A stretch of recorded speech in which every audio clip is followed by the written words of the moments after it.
Olá, bom dia, sejam muito bem-vindos. Eu sou o Kleber Werneck e a partir de agora você confere comigo as principais notícias desta quarta-feira, dia 18 de março. Vamos então aos destaques do dia. Caminhoneiros ameaçam greve por causa da alta do diesel. Governo anuncia medidas para segurar o preço do diesel e evitar a greve. E ainda, Israel afirma que matou o ministro da inteligência do Irã. Tudo isso você confere a partir de agora. E olha só, os caminhoneiros estão ameaçando uma greve geral por causa da alta nos preços do diesel. Uma grande operação foi realizada nos postos para combater os preços abusivos. Vamos ver. A pressão sobre o setor de combustíveis no Brasil atingiu um novo patamar, com a intensificação de fiscalizações e investigações federais. Nesta terça, uma operação de fiscalização da Agência Nacional do Petróleo, Gás Natural e Biocombustíveis, em conjunto com PROCONs estaduais, esteve em 42 postos em 10 unidades da federação. O objetivo foi combater a prática de preços abusivos no diesel, garantindo que os reajustes proporcionais das refinarias cheguem de fato ao consumidor final. Somente na semana passada, a ANP registrou um aumento de 11,8% no preço médio do diesel no país, em relação à semana anterior. A gasolina também registrou alta, que foi de 2,5%. Paralelamente à atuação da ANP, a Polícia Federal instaurou um inquérito para apurar a suspeita de formação de cartel e aumentos injustificados nos preços dos combustíveis em todo o país. A investigação busca identificar se houve coordenação entre redes de postos para manter os valores elevados, prejudicando a economia popular. Em um balanço apresentado em coletiva, a operação encontrou em um dos postos um aumento de R$ 2,00 por litro de diesel, de forma indevida. O cenário de preços altos e instabilidade gerou uma reação imediata dos transportes. Lideranças dos caminhoneiros já alertaram formalmente o governo federal sobre a possibilidade de uma paralisação nacional nos próximos dias. O movimento é apoiado pela Associação Nacional do Transporte Autônomo do Brasil. A escalada do preço do diesel e a avaliação de que as medidas anunciadas para conter o impacto do combustível não surtiram efeito. A União zerou o PIS/COFINS sobre o diesel e criou uma subvenção para reduzir os preços nas bombas, além de anunciar mudanças na fiscalização dos valores. Os caminhoneiros afirmam que os custos operacionais, impulsionados pelo valor do diesel, tornaram a atividade insustentável. E o governo federal preparou medidas para tentar evitar essa greve dos caminhoneiros. Além do aumento no preço do diesel, a categoria critica a falta de fiscalização na tabela do preço mínimo de frete. Uma das medidas elaboradas pelo ministro dos Transportes, Renan Filho, busca ampliar a fiscalização do cumprimento da tabela do preço mínimo de frete para caminhoneiros. A tabela de preço mínimo de frete define o valor base obrigatório para o transporte rodoviário de cargas no Brasil. Ela garante um piso remuneratório junto aos caminhoneiros, cobrindo custos como diesel, manutenção e pneus, com reajustes baseados no preço do combustível. Segundo Renan Filho, a finalidade é proteger caminhoneiros de fretes defasados, cobrindo custos operacionais como diesel, manutenção e pedágio. E quem insistir em desrespeitar a tabela passa a ser efetivamente responsabilizado.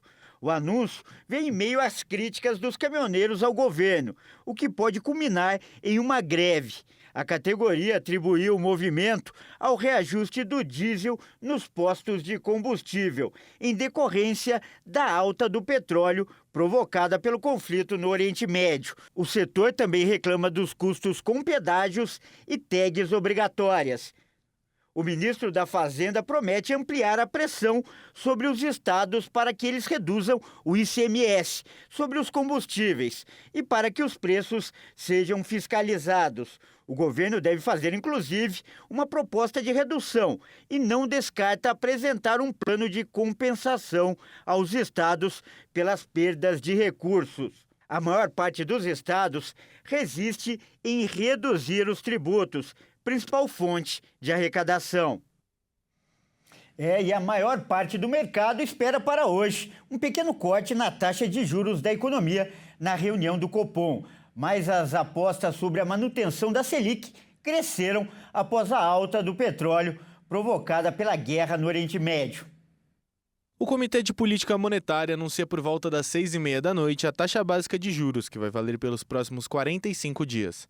A estimativa da maior parte do mercado era da redução de impostos em 0,25 ponto percentual, passando de 15% para 14,75% ao ano. Mas cresceram apostas na manutenção dos juros depois que a alta do petróleo provocada pela guerra no Oriente Médio gerou incertezas sobre novas pressões inflacionárias. O Copom já havia indicado que ganhou confiança para o início das cortes, mas a expressiva alta dos preços do petróleo em decorrência do conflito no Oriente Médio impõe viés de manutenção e, com isso, aumentou o grupo dos que espera manutenção dos juros. Uma parcela dos agentes de mercado acredita que o Banco Central vai manter a Selic em 15% ao ano. A taxa básica de juros está no maior patamar em quase 20 anos. A Selic está em 15% ao ano desde junho do ano passado. O Banco Central vinha subindo a taxa desde setembro de 2024 em um movimento para conter a inflação. A inflação passou a recuar após a alta dos juros e o IPCA vem rodando dentro do intervalo de tolerância de 1,5 ponto percentual, para cima ou para baixo dos 3% ideais da meta. A desaceleração da inflação levou ao Banco Central a sinalizar espaço para começar a cortar juros. Mas o petróleo entrou no cenário como novo fator de risco depois que Estados Unidos e Israel iniciaram os ataques contra o Irã, que reagiu. O conflito se intensificou e se estendeu a áreas de produção e transporte de petróleo, elevando os temores sobre a oferta global. Os contratos de petróleo subiram e fecharam acima de $100 pela primeira vez desde 2022. A valorização do petróleo no exterior passou a pressionar a economia brasileira.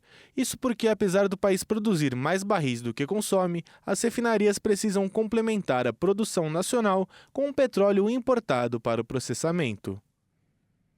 E os motoristas que pretendem obter a primeira carteira nacional de habilitação agora terão que realizar obrigatoriamente o exame toxicológico. O teste pode identificar o consumo de drogas por um longo período. Os candidatos à primeira CNH agora vão ter outro exame obrigatório. Tanto motoristas de carro na categoria B quanto motocicletas da categoria A passaram a ter que realizar exame toxicológico de larga janela de detecção. Isso significa que o uso de drogas pode ser detectado até 6 meses após o consumo.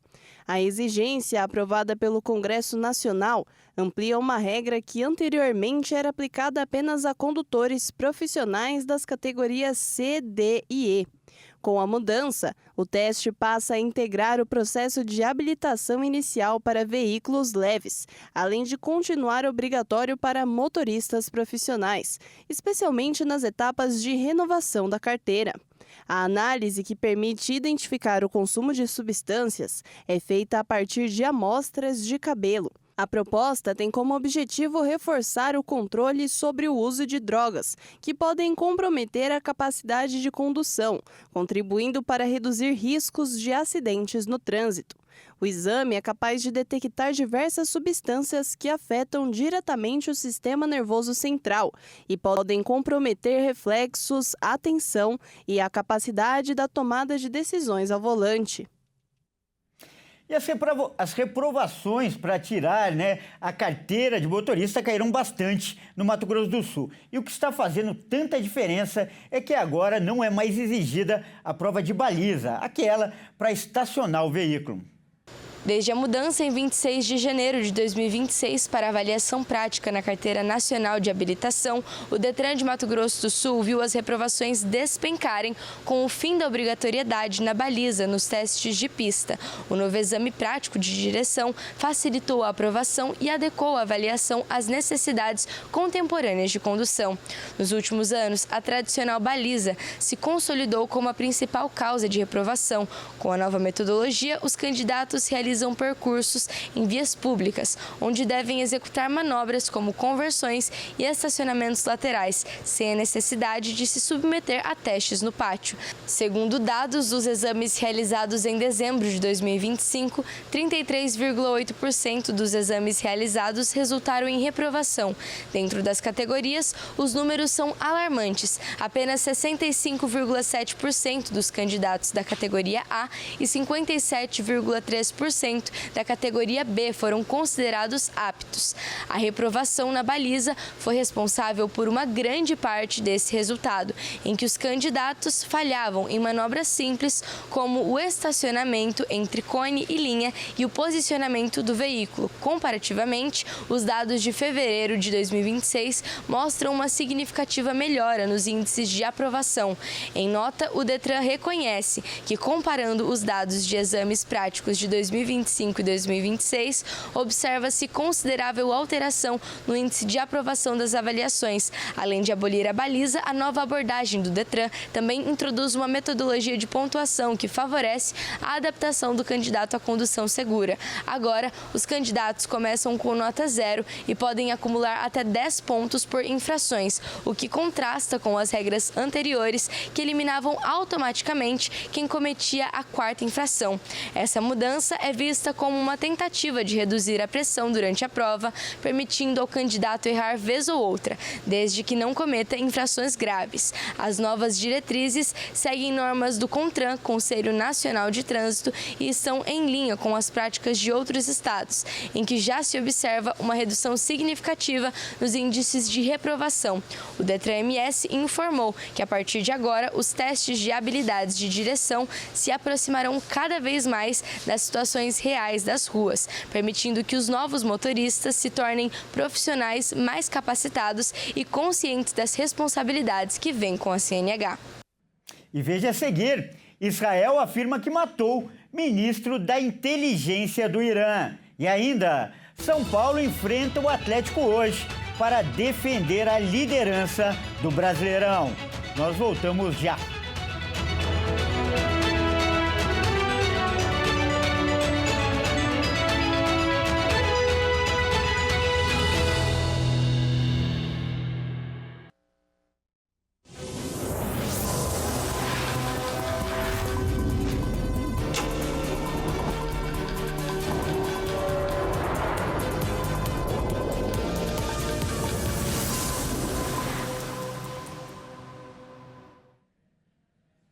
Mais uma vez, seja muito bem-vindo. Nós estamos de volta e com mais notícias do Brasil e do mundo para você.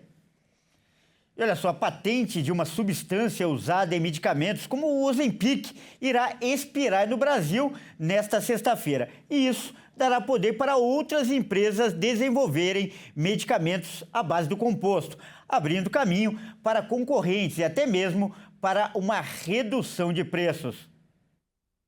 A patente da semaglutida, a substância usada para a produção de canetas emagrecedoras, pertence à farmacêutica Novo Nordisk, que tinha exclusividade por 20 anos. Esse prazo termina nessa semana. O Brasil é o 8º maior mercado da empresa no mundo e movimentou mais de 12 bilhões de reais no ano passado com produtos à base da substância. A farmacêutica tentou entrar na justiça para ampliar o prazo por mais 12 anos, mas não conseguiu. Com a queda da patente, abre-se espaço para novos concorrentes. Dessa forma, empresas estrangeiras e brasileiras podem produzir os medicamentos à base de semaglutida, gerando expectativas para o surgimento de versões genéricas. A expectativa com certeza é positiva, visto que a partir do momento que você tem outros fabricantes, você consegue ampliar o mercado, tanto de distribuição quanto também de concorrência para alguns processos de incorporação dessa medicação quando a gente pensa em distribuição em rede pública, de saúde.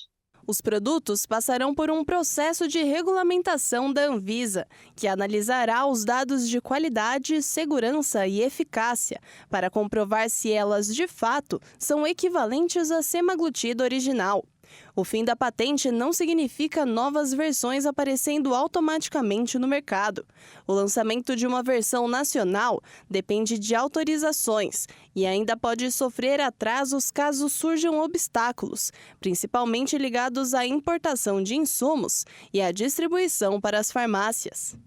Lógico que a gente não pode pensar que essas medicações vão chegar de imediato, porque assim, a partir do momento que tem uma quebra de patente, a primeira coisa é que os fabricantes que pretendem fazer a medicação, eles têm que submeter à Anvisa, né, o processo de aprovação do produto deles. Então, assim, a gente não quer, de nada adianta chegar um produto que não tenha eficácia, que não tenha segurança, que ele possa oferecer algum risco ao paciente. Então, a gente sabe que essas medicações que vão chegar não são exatamente idênticas ao produto original. O produto original, ele depende de uma biotecnologia. Então, o que vai chegar ao mercado é um produto sintético, ou seja, ele tem outro tipo de processo de elaboração, então já é um pouquinho diferente. E a gente, na verdade, né, ninguém experimentou ainda esse produto ainda aqui no Brasil. Então, é muito importante que a gente aguarde, né, com toda a paciência, né, que ele seja avaliado pela Anvisa, né, pelos órgãos públicos, a sua qualidade, para que depois seja distribuído. Especialistas apontam que substâncias similares costumam ser mais baratas do que as originais de referência, com reduções menores que as dos genéricos, geralmente perto de 20%. Nesse cenário, as versões brasileiras poderiam chegar ao mercado em valores a partir de R$1.000, considerando que o Ozempic é vendido a R$1.200 atualmente. Isso permite uma escala muito maior de acessibilidade. O preço baixo dá a perspectiva de tratamento para toda a população. Após a queda da patente, a Novo Nordisk também pode oferecer descontos maiores na tentativa de frear os concorrentes brasileiros, que, por sua vez, podem reduzir ainda mais os preços para se manter competitivos.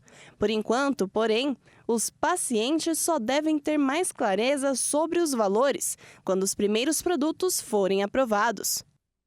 E agora um alerta: as internações de crianças que foram mordidas por cachorro aumentaram 43% nos últimos 5 anos. A Sociedade Brasileira de Cirurgia Plástica recomenda alguns cuidados para evitar esse tipo de acidente. O número de internações de crianças após mordidas de cães aumentou de forma significativa no Brasil nos últimos anos. Levantamento da Sociedade Brasileira de Cirurgia Plástica aponta que, em 2025, foram registrados 1.361 atendimentos hospitalares pelo Sistema Único de Saúde, o que representa um crescimento de 43,4% em comparação com 2020, quando houve 949 casos. De acordo com especialistas, a maioria dos acidentes ocorre dentro de casa, durante interações aparentemente comuns entre crianças e cães domésticos. As lesões costumam atingir regiões sensíveis, como nariz, lábios e pálpebras. Embora nem sempre coloquem a vida em risco, esses ferimentos frequentemente exigem cirurgias reconstrutivas complexas, fundamentais não apenas para a estética, mas também para restaurar funções como fala, alimentação e visão. Diante do aumento dos casos, a entidade reforça a importância da prevenção. Entre as orientações estão não deixar crianças pequenas sozinhas com animais, mesmo que sejam considerados dóceis, além de ensinar limites no contato com os cães. Para os tutores, também é recomendado o uso de coleira, guia e, em alguns casos, focinheira, especialmente em locais públicos, como forma de reduzir riscos e evitar novos acidentes. Israel informou que matou o primeiro-ministro da inteligência do Irã. O governo iraniano não confirmou a informação. O anúncio foi feito pelo ministro da Defesa israelense, Israel Katz. Ele revelou a morte do ministro da Inteligência do Irã, Ismail Khatib, em discurso a tropas nesta quarta. Segundo a mídia israelense, Khatib foi morto em seu esconderijo em Teherã. O ministro israelense afirmou ainda que a intensidade dos ataques no Irã está aumentando de nível e atingiu o auge da fase decisiva após as eliminações de membros da cúpula do governo iraniano. Khatib tinha papel importante no aparato de repressão interna aplicado contra a população pelo regime iraniano. O Irã ainda não confirmou a morte da autoridade. Khatib comandava a Inteligência e Segurança Nacional e era responsável pela coleta de informações sobre ameaças internas e externas, combate à espionagem estrangeira e a proteger o regime contra a dissidência. A autoridade também tinha como função manter um diálogo com a Guarda Revolucionária Iraniana. Katz também disse às tropas israelenses que ele e o premier Benjamin Netanyahu autorizaram os militares a matar qualquer outro alto funcionário iraniano que esteja ao alcance do exército, sem necessidade de aprovação adicional. E agora é hora de falar de esportes aqui no Redação Hit. E quem traz as informações é a Nayara Rodrigues. Bom dia, Nayara. Nayara, o dia começa com uma polêmica no futebol africano. Isso mesmo, Kleber. Bom dia a todos de casa. Bom dia, Kleber. A Confederação Africana de Futebol anunciou nesta terça-feira a reviravolta no desfecho da final da Copa Africana de Nações de 2025. O órgão entendeu que a conduta da seleção senegalesa durante a partida se enquadra em infrações disciplinares, o que levou à anulação do resultado de campo. Vamos ver. A final, disputada em janeiro de 2026, havia terminado com vitória de Senegal por 1-0 na prorrogação, garantindo que seria o segundo título continental da equipe. No entanto, devido às punições disciplinares aplicadas posteriormente, o título acabou sendo transferido para o Marrocos. A final foi marcada por uma sequência de episódios caóticos, gol senegalês anulado e pênalti marcado para o Marrocos. Porém, essa decisão de pênalti foi o que gerou revolta entre os senegalenses, que deixaram o campo em protesto, interrompendo a partida por vários minutos. Após o retorno e a conclusão do jogo, com defesa do pênalti e gol decisivo na prorrogação, as consequências disciplinares passaram a ser discutidas. Nas semanas seguintes, a Confederação Africana de Futebol aplicou multas, suspensões e punições a jogadores e membros das duas seleções diante de um cenário classificado como violação de princípios de fair play e respeito à arbitragem. As duas equipes receberam sanções, sendo as do Senegal mais severas. O técnico Pape Thiaw foi suspenso por 5 jogos e multado em $100 mil por liderar o protesto contra um pênalti. A federação foi multada em mais de $600 mil, além de outras penalidades menores. Já para o Marrocos, alguns jogadores foram suspensos e até multados. A federação recebeu cerca de $315 mil em multas. Em decisão do Comitê de Apelação, o Senegal foi declarado derrotado por desistência com base no artigo 84 do regulamento da competição. O artigo limita para equipes que abandonam o campo sem autorização arbitral. E, Nayara, hoje é dia de Brasileirão, né? Inclusive o líder entra em campo. Isso mesmo, São Paulo enfrenta o Atlético Mineiro na Arena MRV às 20 horas e o São Paulo ele quer continuar na liderança enquanto o Galo ele quer se afastar cada vez mais da zona de rebaixamento. Vamos ver.